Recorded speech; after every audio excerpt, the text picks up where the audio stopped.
think this was definitely Marshmallow Tower stage. So we tried to do what we could, but knowing that we were building it up in 2 weeks, we provided a guidance deck for anyone that was presenting that talked to them about the way in which we'd like their presentation to be organized. They could use the slide deck we provided, or they could kind of riff off that on their own a little bit, but it asked them to follow a flow of making sure that they presented ideas, then teachers got to play it in the sandbox, collaborate together. And then the last piece, the other thing we did do there is we recorded every session and then posted it on our website internally on demand.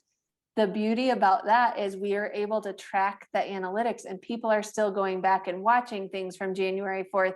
I think another built-in kind of safeguard that we tried in this short-term example was Nicole actually created an asynchronous session that all teachers had access to. And within that session was some reflective protocols and guidance on how you might apply the learning from today.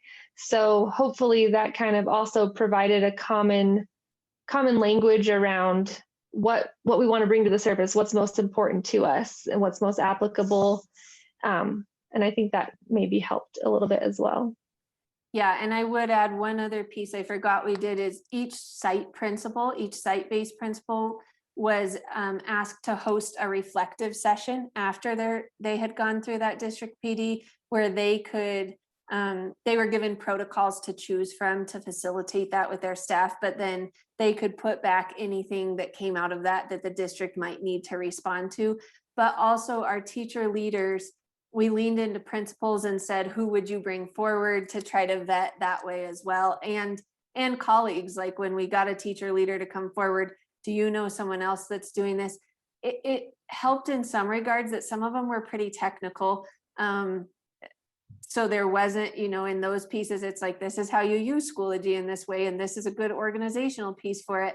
And the others that were more pedagogical, we talked about the title with people, and Natasha and I talked about the short description, and we went back and forth with them on what that could look like. Would we clean that up better in the future? Yes, but we could at least get a good sense of what they'd be talking about. And then over winter break, we hosted office hours where we had the presenters come in, and we really tried to help streamline in that way too, and build up anyone who needed assistance with creating their presentation.